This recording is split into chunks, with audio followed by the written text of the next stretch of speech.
እና ይህቺ መበለት ኤልያስን ተቀብላ እየተንከባከበች ታኖረው ነበረ። በምድር ላይ ኤልያስ በጊዜው ጣዖት የሚያመልኩ የነበሩ ሰዎች ስለበዙ እነሱ ደግሞ እናመልከዋለን ብለው የሚያምኑት ጣዖት በዝናብ ላይ በውሃ ላይ ስልጣን ያለው አምላክ ነው ይሉ ስለነበር እግዚአብሔር ዝናብን እንደሚሰጥ ዝናብንም የሚከለክለው አንዱ አምላክ እርሱ ብቻ እንደሆነ እንዲያውቁ ኤልያስ ጸልዮ ሰማይ ዝናብ እንዳያዘንብ አድርጎ ነበር። ኤልያስ ሰማይ ዝናብ እንዳያዘንብ ካደረገ በኋላ አብዛኛው የከተማው ሰው ሲራብ፣ ኤልያስ ግን መጀመሪያ ቁራ ተመግበው ነበር። በኋላ ደግሞ ወደዚች መበለት ቤት ሄደና የሚበላ ነገር ካለች ስጭኝ አላት። አይኔ በቤት ያለው ጥቂት ዱቄትና ትንሽ ዘይት ነው፣ ያንን አቦካው ጋግረውና እኔ አንተ ልጄ በልተን ከዚያ በኋላ እንሞታለን አለች። ምንም የለም ይቀር አለች። በዚህ ጊዜ በማሰሮ ያለውን ዘይቷን ዱቄቱን እንድታመጣ አደረጋት። የእግዚአብሔር ነቢይ ኤልያስ ባረከው። ያ በርክቶ በቤቷ ሆኖ ይመገብ ጀመር። በኋላ ግን ይህቺ ሴት ልጅ ነበራት፣ መበለት ነች።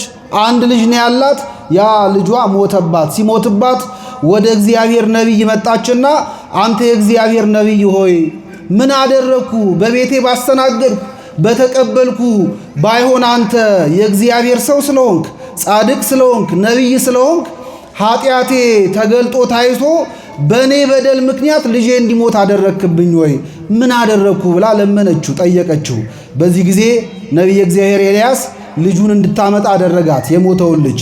ከዚያ በላዩ ላይ ተደፍቶ ወደ እግዚአብሔር መጸለይ ጀመረ። ምን ማድረግ ነው አለው እግዚአብሔርን። ነቢያቱ ቅዱሳኑ እግዚአብሔርን እንደ አባት እንደ ወዳጅ ነው የሚያናግሩት። ምን ማድረግ ነው? ይህቺ ሴት እኮ በቤቷ ተቀብላኛለች፣ አስተናግዳኛለች። እንዲህ አይነት ቸርነት ለሰራችልኝ ሴት ይህ ነው የሚገባው? እኔ አንተን ባሪያ እኮ ተንከባክባኛለች፣ እንዴት እንደዚህ ታደርግባታለህ? ብሎ ወደ እግዚአብሔር ጸልዮ የዚያን የሕፃን ልጅ ነፍስ አስመልሶለታል። ሕፃኑ እንደገና ከሞት ምን አረገ? ተነሳ። ያ ከሞት የተነሳው ሕፃን ዮናስ እንደሆነ ሊቃውንት ይናገራሉ። እና አድጎ የእስራኤል ታዋቂ ነቢይ ሆኗል። ወደዚህ ሰው የእግዚአብሔር ድምፅ መጣ። እግዚአብሔር ዮናስን አዘዘው። ምን አዘዘው? ወደ ታላቂቱ ከተማ ወደ ነነዌ ሂድና እግዚአብሔር ከክፋታችሁ ከበደላችሁ ከጥመታችሁ ካልተመለሳችሁ ከተማይቱ ምን ያረጋታል? ያጠፋታል። የነነዌ ከተማ ትገለበጣለች ብለህ የንስሐ ስብከት ስበክላቸው ብሎ እግዚአብሔር ዮናስን አዘዘው። ነቢይ እግዚአብሔር ዮናስም ይህንን የእግዚአብሔር ድምፅ በሰማ ጊዜ ወዲያው እሺ ብሎ ለእግዚአብሔር ድምፅ ታዞ ከቤቱ ወጥቶ አልሄደም። ዮናስ እግዚአብሔር ወደ ነነዌ ከተማ ሄደ፣ የንስሐን ስብከት ስበክ ስላለው ተበሳጨ። የተበሳጨበት ምክንያት አለው። የመጀመሪያው ዮናስ ወደ አሕዛብ ምድር መላኩ። ነነዌ ወይም ደግሞ ዮናስ እንዲሄድ የተላከበት አገር የአሕዛብ ከተማ ነው። እግዚአብሔርን የማያውቁ ተስፋ ያልተነገረላቸው የእግዚአብሔር ልጆች የማይባሉ አሕዛብ ይኖሩበት የነበረ ከተማ ነው። እና ዮናስ እስራኤል በእንዲህ አይነት ጥፋት ውስጥ ሆና ለእስራኤል ንስሐ ስብከት ሲገባት ለእስራኤል ትንቢት ሲገባት እግዚአብሔር እንዴት እስራኤልን ቸል ብሎ ወደ አሕዛብ እኔን ይልከኛል ብሎ ተበሳጨ። ይሄ ስብከት የሚገባው ለማን ነበር አለ? ለማን ነው አለ? እስራኤላውያን ቢነገራቸው የማይሰሙ አንገታቸውን ያደነደኑ ስለነበሩ እግዚአብሔር በብዙ ነቢያት ሊመክራቸው ከክፋት ሊመልሳቸው ከሞከረ በኋላ ፊቱን ደግሞ ወደ አሕዛብ አዞረ። እሱን ወደማያውቁት ወደ ነነዌ ሰዎች እግዚአብሔር አዞረ። ፊቱን ወደ አሕዛብ ማዞሩ ለዮናስ በጣም የሚያበሳጭ ነበር። የሚገርማችሁ ደግሞ በመጽሐፍ ቅዱስ ለመጀመሪያ ጊዜ ወደ አሕዛብ የተላከ ነቢዩ ዮናስ ነው። በእርሱ ዘመን አሞጽ የሚባል ነቢይ ነበር። እግዚአብሔር አሞጽን ወደ ነነዌ ሄድና የንስሐ ስብከት ስበክ አላለው። ዮናስን ነው ወደ ነነዌ ምድር ወርደህ የንስሐ ስብከት ስበክ ያለው። ስለዚህ ወደ እስራኤል ስላልተላከ ወደ ገዛ ወገኖቹ ወደ ሕዝቡ ንስሐ ግቡ ብሎ እንዲሰብክ እግዚአብሔር ስላላከው ዮናስ ተበሳጨ። ሁለተኛ ደግሞ የዮናስ መሄድ ያልፈለገበት ለእግዚአብሔር ድምፅ መታዘዝ እሺ ማለት ያልፈለገበት ምክንያት የሚሄደው ነቢያትን ወደማያውቁ የነቢያት ክብር ወደማይገባቸው ወደ አሕዛብ ነው። ስለዚህ ወደዚያ ከተማ ሄጄ ወደ አሕዛብ ነቢይ ወደማያውቁ አሕዛብ ዘንድ ሄጄ ንስሐ ካልገባችሁ ወደ እግዚአብሔር ካልተመለሳችሁ የነነዌ ከተማ ትገለበጣለች ብዬ ሰብኬ በኋላ እግዚአብሔር ደግሞ ራርቶ ይቅር ቢላቸው ቢምራቸው እኔን ሐሰተኛ ነቢይ ይሉኛል፣ የነቢይነት ክብሬን አጣለሁ። ስለዚህ ለምንድነው እንዲህ አይነት ጭንቀት ውስጥ የምታስገባኝ ብሎ ለእግዚአብሔር መታዘዝ አልፈለገም ዮናስ። ስለዚህ ምን አደረገ? ተነሳና ወደ ኢዮጴ ሄደ። ወደ ምን ሄደ? ኢዮጴ የወደብ ቦታ ነች። እዚያ መርከቦች አሉ። በባህር መሄድ የሚፈልግ ሰው ወደቡ ላይ ሄዶ ነው የሚሳፈረው። ወደ ኢዮጴ ሄደ ዮናስ። ከዚያ በኋላ ገንዘብ ከፍሎ ወደ ተርሴስ የምትሄድ መርከብ ውስጥ ተሳፈረ ዮናስ ከእግዚአብሔር ለመሸሽ። ከማን ለመሸሽ? ከእግዚአብሔር ለመሸሽ ዮናስ ገንዘብ አውጥቶ በታንኳ ወይም በመርከብ ተሳፍሮ በባህር ላይ ጉዞ ማድረግ ጀመረ። በጣም የሚያስደንቅ ነው። ዮናስ የእግዚአብሔር ነቢይ ነው። እግዚአብሔር ያለፈውንና የሚመጣውን የሚገልጥለት፣ እግዚአብሔር ለሌሎች ሰዎች የማይናገረውን ስውር ነገር በስውር የሚነግረው ቅርብ ወዳጁ ነበር፣ ነቢይ ነበር ዮናስ። ነገር ግን ከእግዚአብሔር ለመሸሽ ዮናስ ገንዘብ ከፍሎ ወደ መርከብ ወጣ። እግዚአብሔር የሌለበት ቦታ አለ ወይስ የለም? እግዚአብሔርን ሸሽተን የምናመልጥበት ሜዳ፣ ከሱ የምንሸሸግበት ቀዳዳ አለ? አዎ፣ ቅዱስ ዳዊት እኮ ለዚያ ነው ወደ ሰማይ በወጣ አንተ በዚያ አለ፣ እንደገና ወደ ጥልቁ በወርድም አንተ በዚያ አለ። የንጋት ንስርን ክንፍ ተወሼ በርሬ ካንተ አመለጥኩ ስል ዳሩ ቀኝ ትመራኛለች ይላል። እግዚአብሔር በሁሉ የሞላ አምላክ ነው። ከእግዚአብሔር ልንሸሽ አንችልም።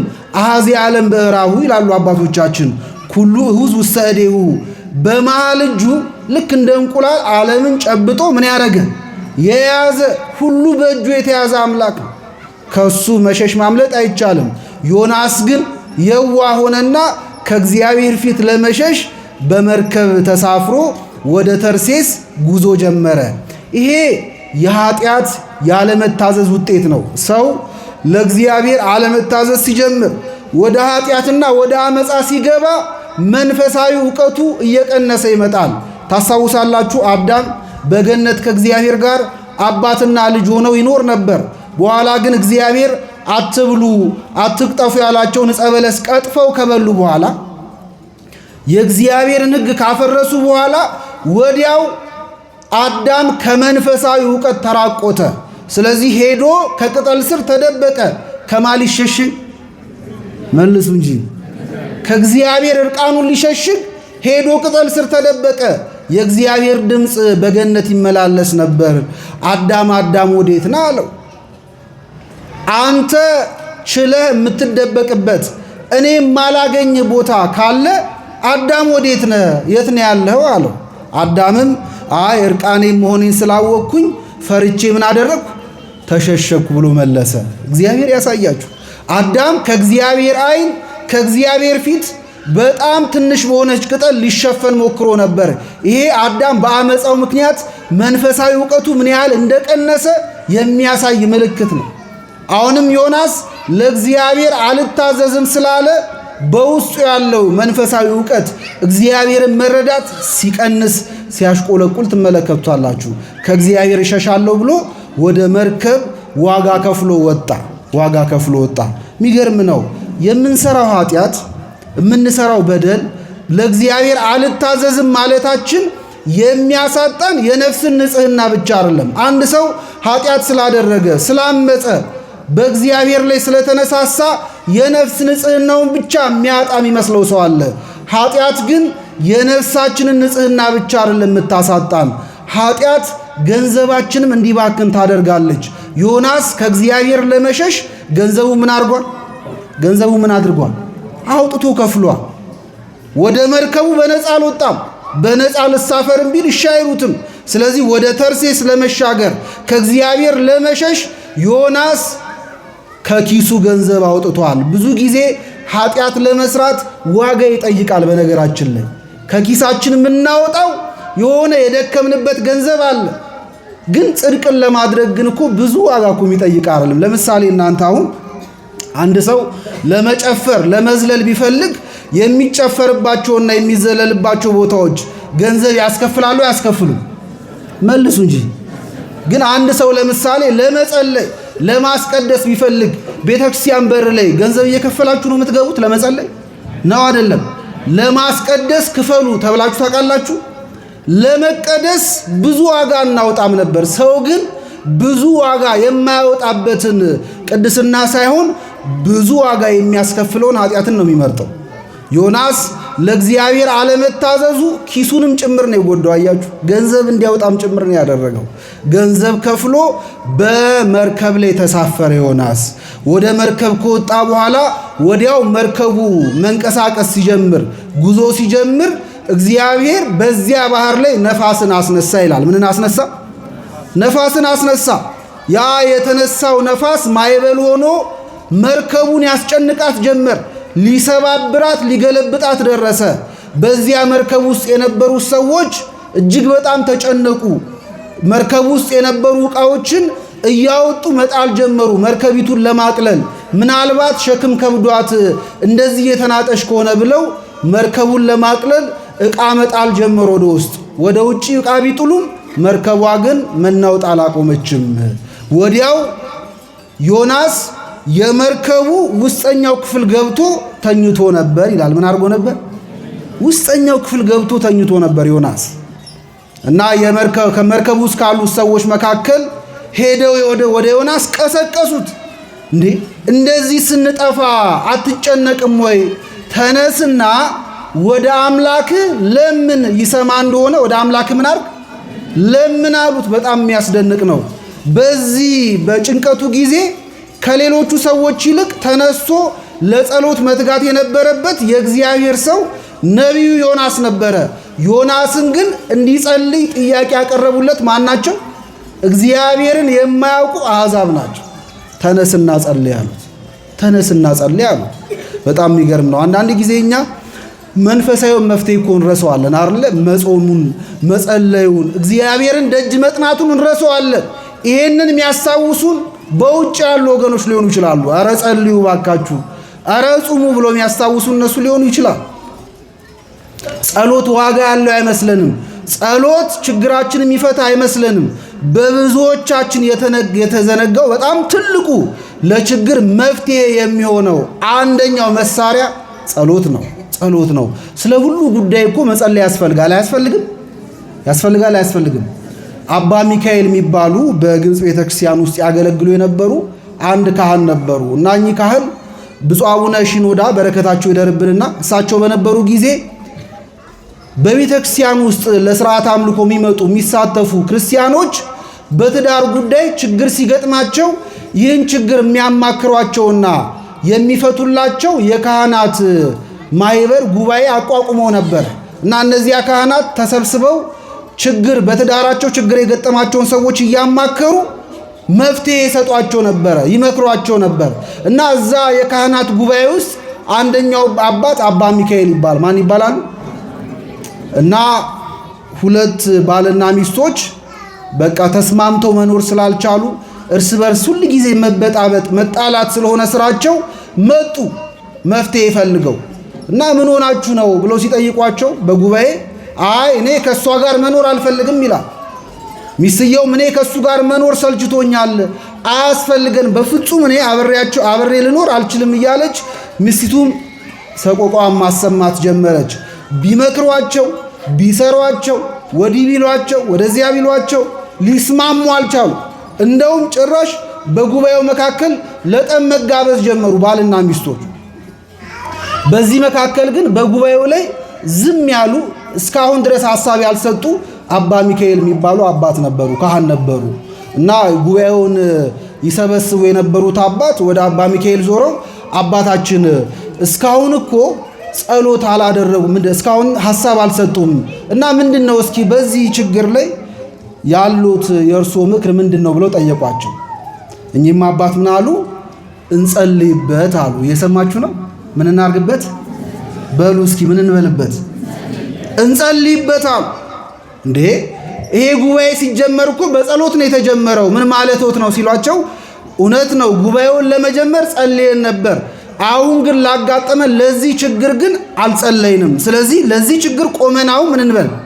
እንጸልያ። እሺ ብለው ተነስተው ቆመው ጸለዩ።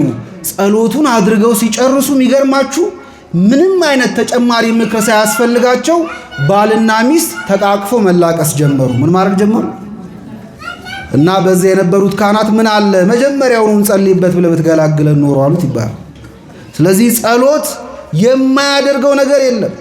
እና ዮናስን እነዚህ አሕዛብ መጥተው ተነስና ወደ አምላክ ምን አርግ ለምን ጸልይ ይሰማን እንደሆነ ለምን ለመሆኑ አንተ ማነ ከወዴት ነው የመጣኸው አሉት። እንደዚያ ሲሉት አይ እኔ ዕብራዊ ነኝ፣ ስራዬ ደግሞ ሰማይና ምድርን ባህርና የብስን የፈጠረ እግዚአብሔርን ማገልገል ነው ስራዬ አላቸው። እግዚአብሔርን ማገልገል ነው ስራዬ አላቸው። በጣም የሚያስደንቅ ነው። እና እነዚህ አሕዛብ ወዲያው ምን አደረጉ? ዕጣ ተጣጣሉ። ከኛ መካከል ጥፋተኛ የሆነ አምላክን ያሳዘነ ሰው ካለ ዕጣው ይወጣበታል። ስለዚህ ዕጣ እንጣጣልና ያ የወጣበት ሰው ወደ ባህሩ ይወረወራል ብለው ዕጣ ሲጣጣሉ ዕጣው ዮናስ ላይ ደረሰ። ማን ላይ ደረሰ? ዮናስ ላይ ደረሰበት። ተጨነቁ በጣም። እስኪ ምን አድርገህ ነው? ስለምንድን ነው ይሄ ዕጣ ባንተ የደረሰውና ንገረን፣ ምን አድርገህ ነው ብለው አስጨንቀው ጠየቁት ዮናስን። ዮናስም የእግዚአብሔርን ድምፅ ባለመስማት ወደዚያ እንደመጣና እሱ በደለኛ እንደሆነ በሱ ፈርደው ወደ ባህሩ እንዲወረውሩት እንዲጨምሩት ዮናስ በራሱ ላይ መሰከረ። እኔ ነኝ በደለኛ፣ እኔ ነኝ ኃጢአተኛ ብሎ ዮናስ ነገራቸው። በጣም የሚያስገርም ነው። አሁን በነገርኳችሁ ታሪክ ውስጥ እግዚአብሔር በጣም ብዙ የሰራቸው ስራዎች አሉ። የመጀመሪያው ዮናስ የነነዌን ሕዝብ ነገር አልተረዳም ነበረ።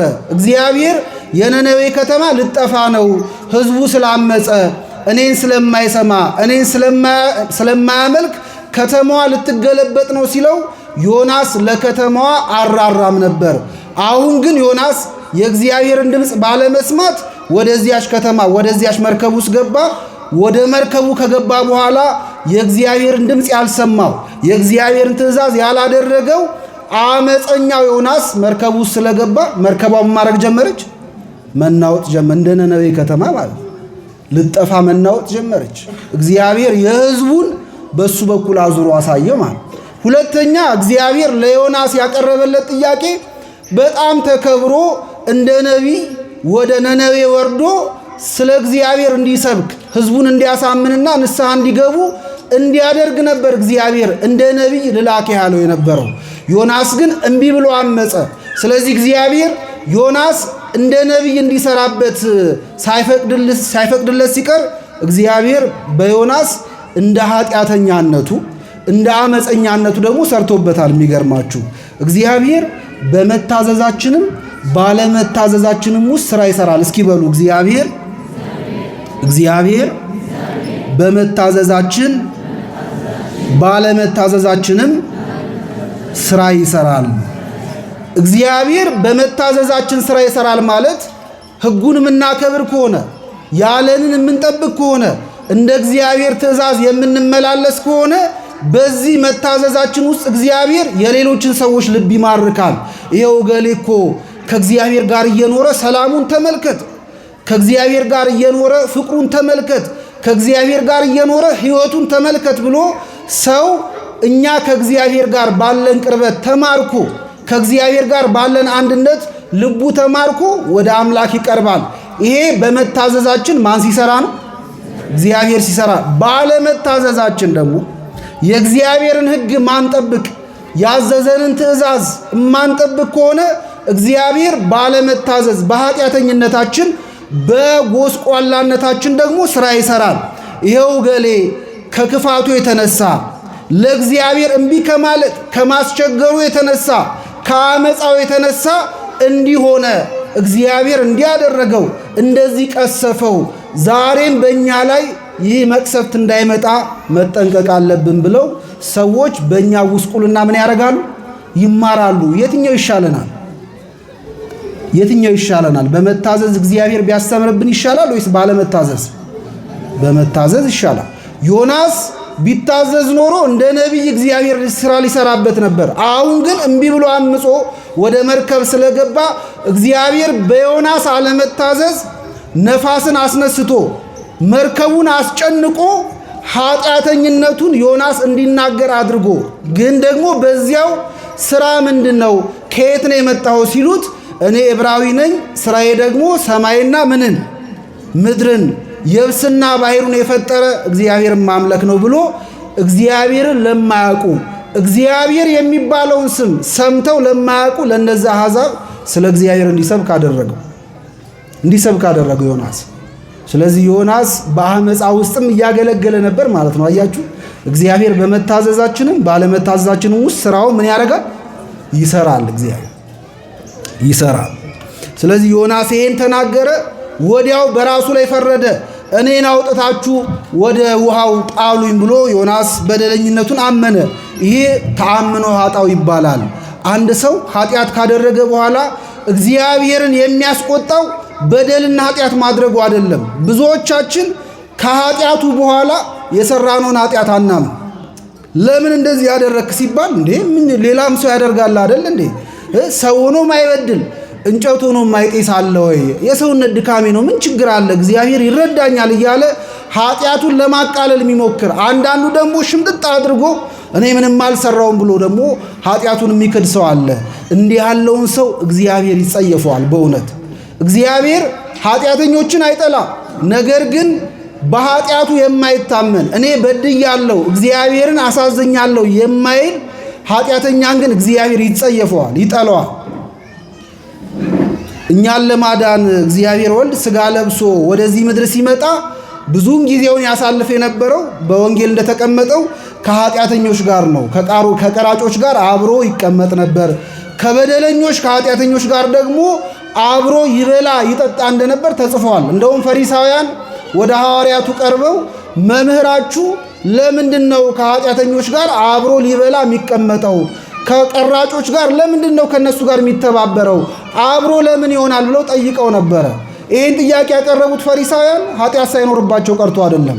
እንደውም እንደነሱ ያለ ኃጢአተኛ የለም። ነገር ግን ፈሪሳውያኑ በኃጢአታቸው አይታመኑም ነበር። በደል እየሰሩ ግን እኛ ንጹሐን ነን ቅዱሳን ነን ብለው ነበር ያስቡ የነበረው። እግዚአብሔር ደግሞ ከእንዲህ ያሉ ኃጢአተኞች ይርቃል።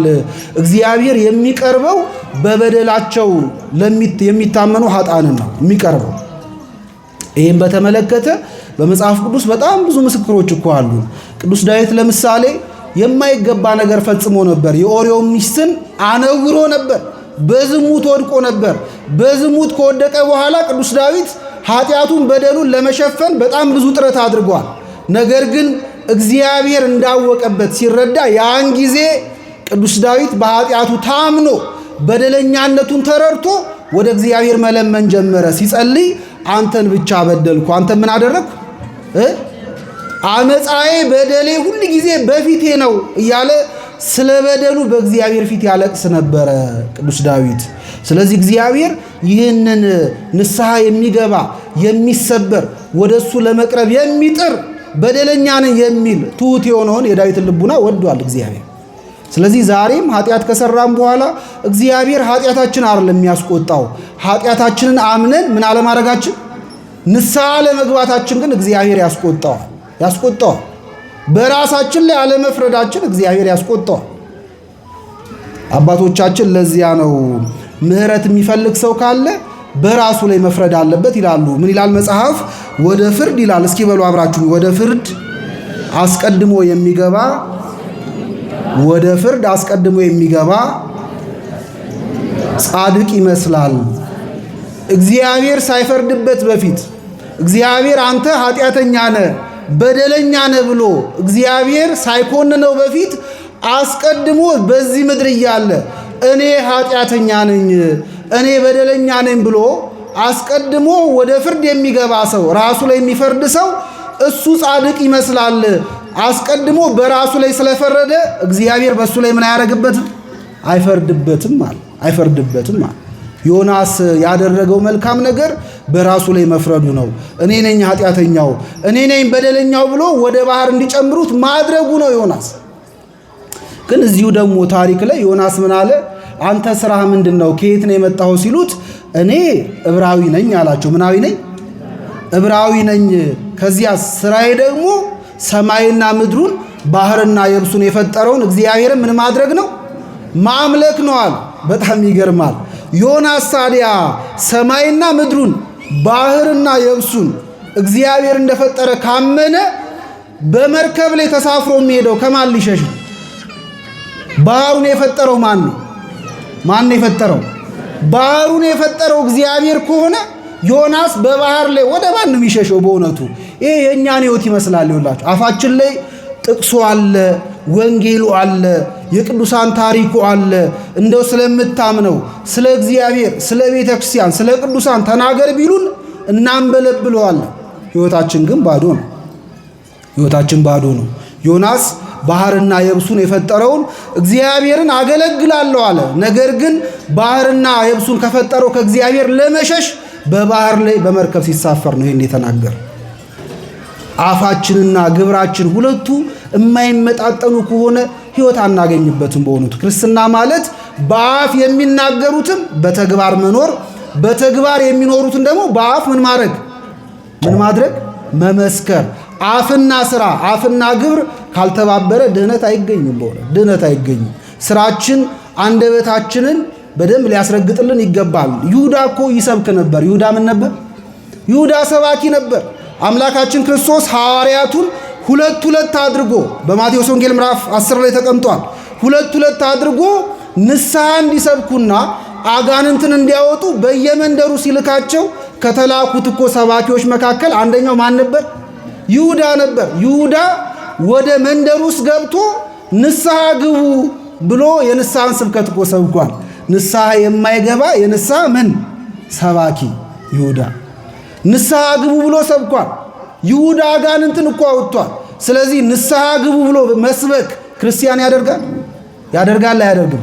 ሕይወትን ያሰጣል? አያሰጥም። አጋንንትን ማውጣት ሕይወትን አያሰጥም። አንድ ሰው የሚናገረውን እስካልኖረ ድረስ ሕይወት ሊያገኝበት አይችልም። ዮናስ እኔ ባህርና የብሱን የፈጠረውን እግዚአብሔርን ማምለክ ስራዬ ነው አለ። ነገር ግን በባህር ላይ ደግሞ ከእግዚአብሔር ሲሸሽ በመርከብ ሲሳፈር ደግሞ ትመለከታላችሁ። ዮናስ እንደዛ ሲያደርግ እናየዋለን ዮናስ። ስለዚህ ዮናስ የሚናገረውና የሚያደርገው አልተባበሩለትም ነበረ። ስለዚህ ሰዎቹ ምን አደረጉ? እያዘኑም ቢሆን አውጥተው ወደ ባህር ጣሉት። ልክ ወደ ባህሩ ሲጥሉት እግዚአብሔር ዮናስን ከመርከቡ የሚቀበለው አሳ አንበሪ አዘጋጅቶለት ነበር። በጣም ትልቅ አሳ አዘጋጅቶለት ነበር።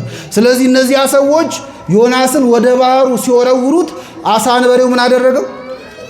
አሳ አንበሪው ቀለበው። አያችሁ፣ ዋጠው። አሳ አንበሪው ዋጠው። እግዚአብሔር ይህን ሁሉ ስራ ሲሰራ የነበረው ነፃ ፈቃድ በሌላቸው ግዕዛን በሌላቸው በእንስሳት ነው፣ በሌሎች ፍጥረታት ነው፣ በነፋስ ነው። ዮናስ አልታዘዝም ብሎ ሲሸሽ መርከቢቱን እግዚአብሔር ያናወጠው ነፋስን አስነስቶ ነው።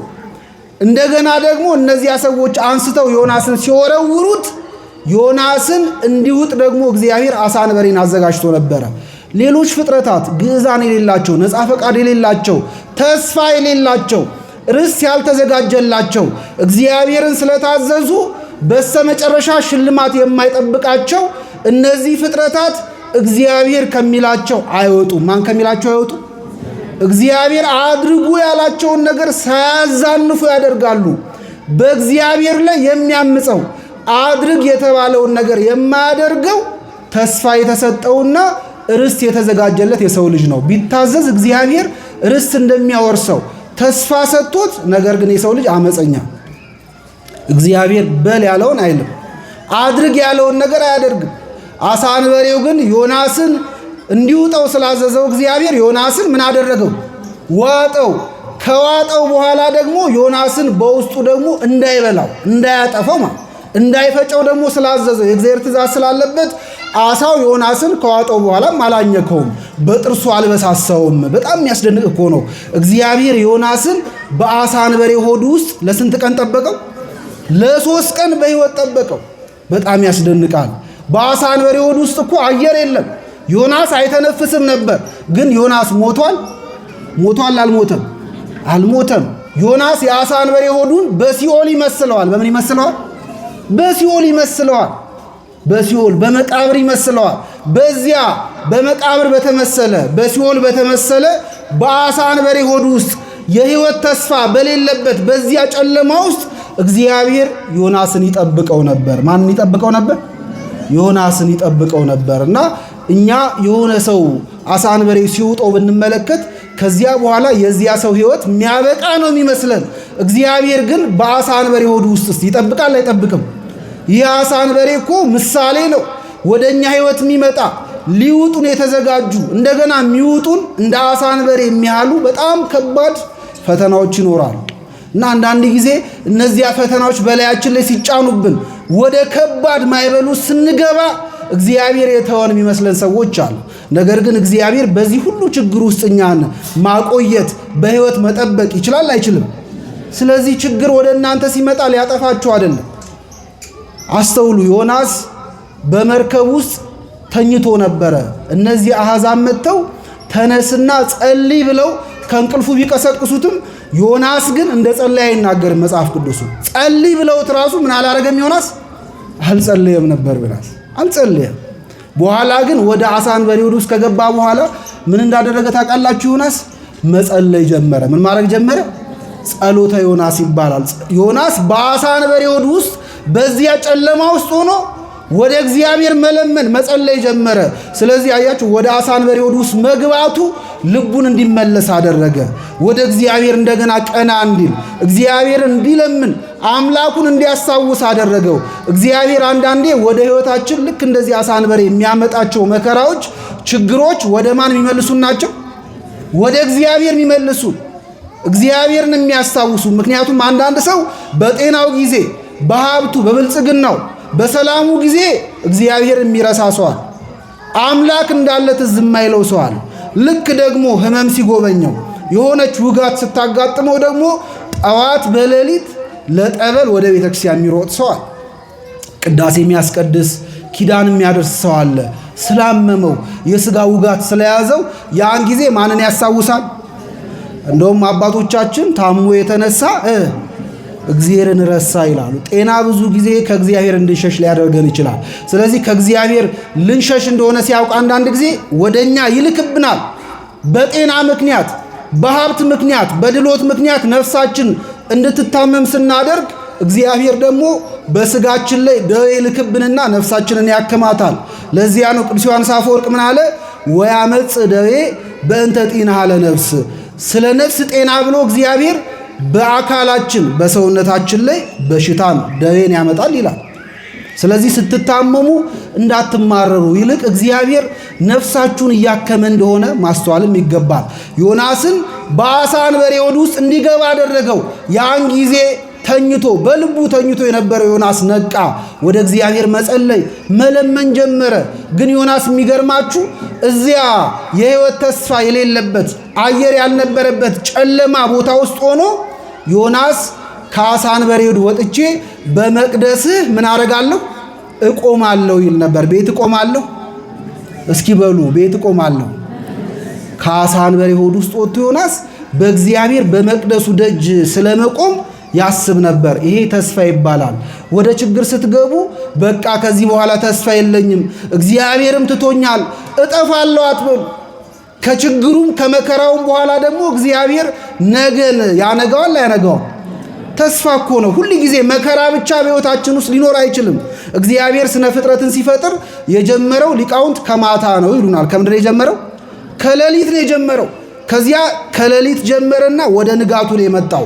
ስለዚህ የቀንና የማታ መፈራረቅ በእኛ ሕይወት ውስጥም አንድ ሰው ወደ መከራ ሲገባ አንድ ቀን የሚባለው ምሽት ብቻ አይደለም፣ ነገ ደግሞ ብርሃን አለ። ልክ እንደዚህ ሁሉ በሕይወታችን ውስጥ መከራም አለ፣ እንደገና ምንም ይኖራል፣ ደስታም አለ። እግዚአብሔር ያን መከራ እንደሚያሳልፍ ማመን፣ ወደሱ ደጅ መጥናት መለመንም ያስፈልጋል። ዮናስ ተስፋ ነበረው። ከዚህ ከአሳ አንበሪ ሆድ ውስጥ ወጥቼ በመቅደስ ደግሞ እቆማለሁ ታቆመኛለህ ብሎ በእግዚአብሔር ተስፋ አድርጎ ነበር። ስለዚህ ዮናስ ጸለየ። ከዚያ በኋላ እግዚአብሔር በሦስተኛው ቀን ዮናስን ከአሳ አንበሬ ሆድ ውስጥ ምን እንዲያደርግ አደረገው? እንዲወጣ። አሳ አንበሬው እንዲተፋው አደረገው። ተፋው አሳ አንበሬው። ዮናስ ከአሳ አንበሬ ሆድ ውስጥ ከወጣ በኋላ ወዲያው የእግዚአብሔር ድምፅ ወደ ዮናስ መጣ ይላል። የማ ድምፅ መጣ? የእግዚአብሔር ድምፅ ወደ ዮናስ መጣ። እግዚአብሔር ቀድሞ የነገረውን አለው፣ አሁንም ወደ ነነዌ ከተማ ትገባለህ፣ ገብተህ የነነዌ ከተማ ትገለበጣለች። ስለዚህ ንስሐ ግቡ፣ ወደ እግዚአብሔር ተመለሱ፣ በእግዚአብሔር እመኑ ብለህ ትሰብካለህ አለው። አሁን ዮናስ አልሰብክም ማለት ይችላል? ይቻላል? አይቻልም? ራሱ አንበሬው አሳ አንበሬው አምጥቶ የተፋው ተርሴስ ላይ ወዴትም አይሄድም ዮናስ። ስለዚህ ዮናስ ይህንን ትምህርት ተምሮ የእግዚአብሔርን ትእዛዝ ተቀብሎ ባይጥመው እንኳን ደስ ባይለው እንኳን የእግዚአብሔርን ትእዛዝ ተቀብሎ ወደ ነነዌ ከተማ ገባ። የነነዌ ከተማ የ3 ቀን ያህል መንገድ ነች። በጣም ትልቅ ከተማ ነች።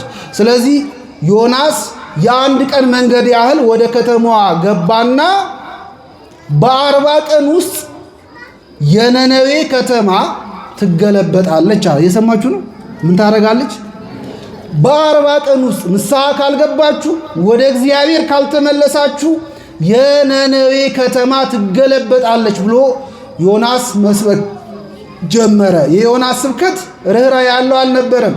የወላችሁ ስሙ እናንተ ሕዝብ ሆይ፣ ሰማይና ምድርን የፈጠረ እግዚአብሔር የሚባል አምላክ አለ። እሱ ኃያል ነው፣ ሁሉን ቻይ ነው። እናንተ የምታመልኳቸው ጣዖታት የሐሰት አማልክት ናቸው። ዓይን አላቸው አያዩ፣ ጆሮ አላቸው አይሰሙም፣ አፍ አላቸው አይናገሩም። እውነተኛው አምላክ እኔ የማመልከው የአባቶቼ አምላክ ነው። በእርሱ እመኑ፣ ክፋታችሁን ተዉ፣ ወደ እግዚአብሔር በንስሐ ተመለሱ ብሎ እንዲህ አይደለም የሰበካቸው። በ40 ቀን ውስጥ ንስሐ ካልገባችሁ የነነዌ ከተማ ምን ታረጋለች? ምን ታረጋለች? ዛሬ እኮ ስብከት ሲሰበክ በብዙ ልምምጥ እኮ ነው። አይዟችሁ ምእመናን፣ እግዚአብሔርን የምትወዱ ምእመናን እየተባለ አይደል የሚሰበከው? ይሄ ሁሉ ልምምጥ መጀመሪያ ቀድሞ ነው። ከዚያ በኋላ ንስሐ ግቡ ባካችሁ፣ ግድ የላችሁም ተመለሱ የሚባለው። የነነዌ ሰዎች ግን የደረሳቸው ደረቅ ስብከት ነው። እንደውም ከስብከት ይልቅ ማስፈራሪያ ይመስላል። በ40 ቀን ውስጥ ንስሐ ካልገባችሁ የነነዌ ከተማ ምን ታረጋለች? ትገለበጣለች ነው። ትገለበጣለች አላቸው። ህዝቡ ግን የሚገርማችሁ በዚህ ስብከት አንደኛ በእግዚአብሔር አመኑ ይላል። በማን አመኑ? እግዚአብሔርን የማያውቁ ህዝብ ነበሩ። በዮናስ በዚህ ስብከት እግዚአብሔርን አመኑ። አያችሁ፣ ለተዘጋጀ ሰው ምንም ማባበያ አያስፈልገውም፣ ምንም ማለሳለሻ አያስፈልገውም። የሚጠቅም ጥቂት ነገር ጠንከር ብሎ እንኳን ቢነገረው ያን ይቀበልና ቶሎ ወደ እግዚአብሔር ይመለሳል። ስለዚህ አንደኛ በእግዚአብሔር አመኑ፣ ሁለተኛ ደግሞ ህዝቡ ማቅ ለበሱ። ለ3 ቀን ያህል ወሬው ወደ ንጉሱ ስለደረሰ ለ3 ቀን ያህል ንጉሱና የነገስታት ቤተሰብ እንደገና ደግሞ መኳንንቱ፣ መሳፍንቱ፣ በአገር ውስጥ የነበሩት ወንዶቹ፣ ሴቶቹ፣ ህፃናት፣ ወጣቶች፣ አይሩግ፣ ሽማግሌዎች ሁሉ፣ አሮጊቶች ሁሉ እነዚህ ሁሉ ማቅ ለብሰው ተርታ ልብስ አድርገው ለ3 ቀን ያህል መጾምና ወደ እግዚአብሔር ደጅ መጥናት መለመን ጀመሩ። ከተማዋ ውስጥ የጾሙት ደግሞ ሰዎች ብቻ አይደሉም። በዚያ ከተማ ውስጥ የነበሩት በጎች፣ ላሞች፣ በሬዎች፣ ሌሎቹም እንስሳት ሁሉ ለ3 ቀን ምግብ እንዳይቀምሱ ምን እንዳይቀምሱ? ምግብ እንዳይቀምሱ፣ የሚቀመስ የሚበላ ነገር እንዳይሰጣቸው አዋጅ አስነግሮ ንጉሱ በአገሪቷ ላይ የ3 ቀን የንስሐ ጊዜ ያሳለፉ። እግዚአብሔር ደግሞ የተጸጸተን ሰው አይደለም የሚፈልገው ነው? አይደለም። እግዚአብሔር የኃጢአተኛን ጥፋት አይፈልግም። እኛ በደል ስንሰራ ከበደላችን እንድንመለስና በሕይወት እንድንኖር ነው እንጂ እግዚአብሔር እንድንጠፋ አይፈልግም። ስለዚህ የሕዝቡን መመለስ፣ የልባቸው መሰበር፣ የመንፈሳቸው መሰበር ሲመለከት እግዚአብሔር ሊያደርግ ከነበረው ነገር ተጸጸተ ይላል። ምን አደረገ? በእኛ ላይ ሊመጣ ካለው ክፋት እግዚአብሔር ተጸጽቶ ያስቁምልን። በእውነት እኛንም ወደ ንስሐ ይመልሰን። ያለ ንስሐ ድህነት ስለማይገኝ ማለት እግዚአብሔር ሊያመጣብን ካለው ከተቃጣው መቅሰፍት መዳን የምንችለው እግዚአብሔር የምናሸንፈው መንፈሳችንን በማዋረድ ነው፣ በንስሐ። ስለዚህ በንስሐቸው የእግዚአብሔር ልብ አሸነፉት። አያችሁ፣ አሸነፉት። በእሳት ከተማዋን ሊያጠፋት፣ ሊያጋያት፣ ሊገለባብጣት ነበር እግዚአብሔር። የሕዝቡ ግን መዋረድ ንስሐቸውን ባየ ጊዜ እግዚአብሔር ተጸጸተ ይላል። ተጸጸተ እግዚአብሔር፣ ተዋቸው፣ ምሕረቱን አበዛላቸው። አምላካችን ምሕረቱ የበዛ አምላክ ይባላል። ቅዱስ ጳውሎስ እግዚአብሔርን በምሕረቱ ባለጠጋ የሆነ ይለዋል። እስኪ በሉ በምሕረቱ ባለጠጋ የሆነ። አዎ እግዚአብሔር ብቻ ነው በምሕረቱ ባለጠጋ የሆነው። ሰው ሊምር ይችላል፣ ግን ለምሕረቱ መጠን አለው። አንድ ጓደኛችሁ፣ ወዳጃችሁ ወይም በመንገድ የሚያልፍ አልፎ ያይ ሰው ቢያስቀይማችሁ፣ ቢበድላችሁ አንዴ ይቅር ትሉታላችሁ። ሁለተኛ ጊዜ መጥቶም ሲበድላችሁ ግድ የለም እሺ ይሄንንም አልፈዋለሁ ልትሉ ትችላላችሁ። በሶስተኛው ግን ከበደላችሁ ይቅር ትሉታላችሁ። አላበዛውም እንዴ እንላለን። አላበዛውም ወይ ይቅርታ እንደው ፍርሃት መሰለ ወይ ብለን እንበሳጫለን። እግዚአብሔር ግን የሚገርማችሁ እስከ ዛሬ ድረስ ስንቴ በድለ ነው ስንቴ ይቅርታ አለ። ስንቴ በደል ነው እኛ ብዙ ጊዜ በሕይወት ዘመናችን ሁሉ ምን አድርገነዋል? በድለነዋል። በሕይወት ዘመናችን ሁሉ ደግሞ የእግዚአብሔር ምሕረት ይከተለናል። እስከ ዛሬ እግዚአብሔር ይቅር ያደረገልንን ብንቆጥረው ስፍር ቁጥር የለውም በእውነቱ። ለምን ካላችሁ በምሕረቱ ምን ስለሆነ? ባለጠጋ ስለሆነ። ምን ስለሆነ? በምሕረቱ ባለጠጋ ስለሆነ። ስለዚህ የነነዌ ሰዎች እግዚአብሔር ተዋቸው፣ በደላቸውን አይቶ ይቅር አለላቸው። ንስሐቸውን ተመልክቶ እግዚአብሔር ለሕዝቡ ራራ፣ ይቅር አላቸው። በዚህ ምክንያት ዮናስ ተናደደ፣ በጣም ተናደደ። ዮናስ እኔ መጀመሪያም ገና በዚያ በአገሬ ሳለሁ የፈራሁት ይሄን ነበረ፣ ወደ ተርሴስ እንድጎበልል ያደረገኝም እኔ ትጠፋላችሁ ብዬ ከሰበኩ በኋላ አንተ ብትምራቸውስ የሚል ስጋት ስለነበረብኝ ነው።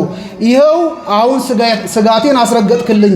ከእንግዲህ ወዲህማ በሕይወት መቆየት አልፈልግም፣ መሞት ይሻለኛል አለ። ምን ይሻለኛል? ምን ይሻለኛል?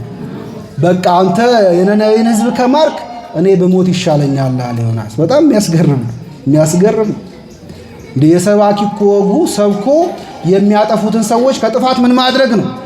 መመለስ ነበር። ዮናስ ግን የነቢይነት ክብሩ ስለሆነ ያስጨንቀው የነበረው እኔ የተናገርኩት ቃል ካልተከበረ ካልሆነ ሕዝቡ ደግሞ ነቢይ ነው ብሎ አይቀበሉኝምና የተናገርኩት ቃል ሳይሆን ከሚቀር እኔ ብሞት ይሻለኝ ነበር፣ ብሞት ይሻለኛል ብሎ ዮናስ አሁንም ተስፋ አልቆረጠም። እግዚአብሔር ትጠፋላችሁ ያለውን ሊፈጽመው ይችላል ብሎ ከከተማዋ ወጣና በስተ ምስራቅ በኩል አንድ ተራራ ላይ ወጥቶ ዳስ ሰርቶ ቁጭ አለ። ዮናስ ይጠባበቅ ነበር። ከዚያ በጣም ዋየ ፀሐይ ነበር፣ ኃይለኛ ግለት ነበር። እግዚአብሔር ሌሊት ላይ ቅልን አበቀለለት ይላል። ምን አበቀለለት? መልሱ እንጂ ቅልን አበቀለለት። እና ያቺ ቅል በአንድ ቀን ነበር የበቀለችው። እና ቅሏ ስትበቅል ዮናስ ደስ አለውና ከዚያች ቅል ስር ቁጭ ብሎ ጥላ አገኘ፣ ተጠለለ፣ እፎ ያለ። ከዚያ ይጠባበቃል። የነነዌ ከተማ ካሁን ተደበላልቃ በእሳት ጋይታ ጠፋች እያለ ይጠባበቃል። ምንም አልሆነችም ከተማዋ። ይጠባበቃል፣ ምንም አልሆነችም። በመሃል ግን የወጣው የፀሐይ ቃጠሎ ያችን ቅል አደረቃትና ረግፋ እንድትወድቅ አደረጋት። በዚህ ጊዜ እንደገና በእግዚአብሔር ላይ ጮኸ። ለምንድን ነው እንደዚህ ያደረግከው አለው። እንዴ ስለምንድን ነው የምታጉረመርመው አለው። እግዚአብሔር ለምን ትቆጣለህ አለው። እስከ ሞት ደርሼ እቆጣሃለሁ አለው። እየሰማችሁ ነው? እስከምን ደርሼ? ነቢያትና እግዚአብሔር ያላቸው ግንኙነት አያችሁ። ልክ እንደዚህ እኛ ብዙ ጊዜ ማስመሰል ነው። ልባችን እኮ ተከፍቶ እግዚአብሔር ላይ እንደ ሰው አቂመንበት የሆነ ነገር ይዘንበት ስንቀርብ ግን እንደው በዲፕሎማሲ አይደል የምናወራው ነው አይደለም? ጌታ ሆይ ያው አንተ ብታደርግም ሁሉን ነገር ትችላለህ፣ አምላክ ነው። ልባችን ግን ለምን አረክ እያለ እኮ በጣም ብዙ ሰልፍ አለ ልባችን ውስጥ። አንደበታችን ግን አይ ትችላለህ፣ አንተ አምላክ ነው፣ መብት ነው እያልን እግዚአብሔርን በቃል ለመሸንገል እንሞክራለን። ይሄ ጤነኛ ግንኙነት አይደለም፣ ጤነኛ አይደለም። በመጽሐፍ ላይ እነ ኢዮብን ብትመለከቷቸው ኢዮብ በደዌ ሲጨነቅ እግዚአብሔርን እንደ ልጅ ይጠይቀው ነበር። እንዴ ምራቄን የምውጥበት ሰዓት እረፍት ስጠኝ እንጂ ምን አደረግኩ? ኃጢአተኛ ነህ በደለኛ ነህ ብለህ ነው የምትቀጣኝ? እንደዚህ ኃጢአተኛ በደለኛ እኮ ለበደለኛ ለኃጢአተኛ እኮ ምሕረት ይደረግለታል። ለምንድን ነው ለእኔ ይቅርታ ማታደርግልኝ ይለዋል። ማንን? ቅዱሳን ከእግዚአብሔር ጋር እንደዚህ ይነጋገራል። ይነጋገራል። መሸንገል የለበትም ቃላቸውን። ዮናስም እስከ ሞት ደርሼ እቆጣለዋል። እግዚአብሔር ምን አለ? እንዴ ይህንን እኮ ቅል እንዲበቅል አንተ ምንም ስራ አልሰራህም፣ አልለፋህበትም፣ አልደከምክበትም። ቅሉ በሌሊት በቀለ፣ እንደገና በቀን ምን አደረገ? ጠፋ። አንተ ያለፋህበት ቅል ይህን ያህል የሚያስጨንቅህ ከሆነ እኔ ደግሞ በዚህ ከተማ ውስጥ በዚህ ታላቅ ከተማ ውስጥ 120 ሺህ የሚሆኑ ሕፃናትና ወጣት ሰዎች አረጋውያን አሉ። በጣም ብዙ እንስሳቶች አሉ። እነሱን ፈጥሬያቸዋለሁ። አንተ ላልፈጠርከው ቅል ይህን ያህል የምትጨነቅ ይህን ያህል የምትሳሳ ከሆነ እኔ ለፍጡራኖቼ ለነዚህ ግራና ቀኛቸውን ለማይለዩ እንዴት ነው አብልጬ ማልጨነቀው? እየሰማችሁ ነው? እውነት ነው። እግዚአብሔር ለሰው ይጨነቃል አይጨነቅም? ይጨነቃል አይጨነቅም? ብዙዎቻችን እኛን ማጥፋት ለእግዚአብሔር ቀላል ይመስለዋል። እኛን ማጥፋት ማለት አንድ ሰዓሊ በጣም የሚያምር ስዕል ከሳለ በኋላ ስዕሉን ዝም ብሎ ሊቀደው ይችላል? ይችላል አይችልም? የተጠበበበትን ለብዙ ቀን እንቅልፍ ያጣበትን የደከመበትን በእጁ ሳስቶ የሰራውን ስዕሉን እንደ ዋዛ አንስቶ ዝም ብሎ ሊቀደው አይችልም። ሰዓሊ ይጠነቀቃል በጣም። እግዚአብሔር ደግሞ እኛን የሳለን ጠቢብ ሰዓሊ ነው። በእጁ ነው የፈጠረን። ስለዚህ በእጁ የፈጠረን እኛን እግዚአብሔር እንድንጠፋ አይፈቅድም እኮ። በራሳችን አመፃ በራሳችን በደል ወደ ሲኦል ስንወርድ ስንኮነን እንኳን እግዚአብሔር እያዘነ ነው የሚፈርድብን እንጂ ደስ ብሎት አይደለም ወደ ሲኦል የሚልከን።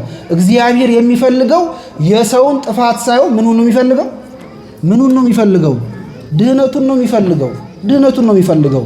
ዋጋ እኮ ከፈለልን። አያችሁ፣ ብናምፅ በደለኛ ብንሆን ብናስቸግር እግዚአብሔር ዋጋ ከፈለልን። ልደትን ስናከብር ነበረ። ቅዱስ ዮሐንስ አፈወርቅ ምን ይላል መሰላችሁ? የሰው ልጅ በኃጢአት በአመፃ ምክንያት እግዚአብሔርን አሳዝኖ ባሪያ ሆኖ ነበር። ልጅነቱን አጥቶ ነበር። በእግረ አጋንንት ይረገጥ ይጠቀጠቅ ነበር። እግዚአብሔር በአመፃ ምክንያት ባሪያ ለሆነው ለሰው ልጅ ልጅነቱን እንዲመለስለት የላከው የገዛ ልጁን ነው።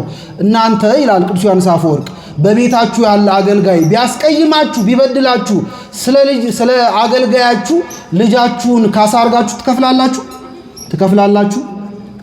ስለ ባሮቹ ልጁን ግን እንዲያድን እንዲሰቀል መከራ እንዲቀበል የላከ ግን እግዚአብሔር ነው። እኛ ባሮቹ ብናስቀይመው በልጁ በኩል በልጁ ሞት ነው የተታረቀ። ቅዱስ ጳውሎስ ጠላቶቹ ሳለን ይላል። እስኪ በሉ ጠላቶቹ ሳለን በልጁ ሞት ታረቀን። በጣም የሚገርም ጠላቶቹ ነን። እኛ ባሪያ ነበርን፣ በኃጢአት ተዋርደን ነበር። እንደኛ ላለው ለተዋረደው ግን እግዚአብሔር ሳይራራ አንድ ልጁን ሙት ተሰቀል ብሎ ነው ለኛ የላከልን። ስለዚህ እግዚአብሔር ሰው እንዲጠፋ ይፈልጋል አይፈልግም? ስለዚህ ሰው እንዲጠፋ ስለማይፈልግ እግዚአብሔር ከሰው የሚጠባበቀው አንድ ወይም በጣም ጥቂት እጅ መንሻ አለች። እሷም ጸጸት ነች፣ ንስሐ ነች። ዛሬም ክፋታችን በጣም አይሎ ሊሆን ይችላል፣ እስከ ሰማይ ደርሶ ሊሆን ይችላል። በዛሬ ዘመን ያለው አመፅ በዚያ በነነዌ ሕዝብ በኖሩበት ዘመን ካለው አመፅ የሚበልጥ እንጂ የሚያንስ አይደለም። እግዚአብሔር እኛን በእሳት ላለማጥፋቱ ብቸኛው ምክንያት ምሕረቱ ስለበዛ ነው። ምኑ ስለበዛ ነው? ምሕረቱ ስለበዛ ነው። ሁለተኛ እኛን እግዚአብሔር በተስፋ እየተጠባበቀን ነው። ነገ ከነጎዲያ ተጸጽተው ምን ያደርጋሉ? ንስሐ ይገባሉ። ስለዚህ መዓቴን ቁጣዬን ላቀዝቅዝ፣ ልታገሳቸው፣ ልጠብቃቸው እያለ እግዚአብሔር የንስሐን ፍሬ ከኛ ተስፋ እያደረገ እየጠበቀ ነው። ቤተክርስቲያን ይህንን ወቅት የነነዌን ሰዎች አስበን እንድንጾም እንድንጸልይ ወደ እግዚአብሔር እንድንቀርብ የምታደርገን በደላችን ብዙ ስለሆነ ወደ እግዚአብሔር በመቅረብ ምሕረት እንድናገኝም ጭምር ነውና ንስሐን ወደ እግዚአብሔር መመለስን ከነነዌ ሰዎች እንድንማር ይህችን 3 ቀን የነነዌን ሕዝብ እያሰብን ስለ ኃጢአታችን ስለ በደላችን እናለቅሳለን። እግዚአብሔር አምላካችን ጾማችንን፣ መውደቅ መነሳታችንን፣ ራሳችንን ማዋረዳችንን ይቁጠርልን። ወደ ምሕረቱ ደጅ ያድርሰን። የሰማነውን በልቡናችን ያሳድርብን።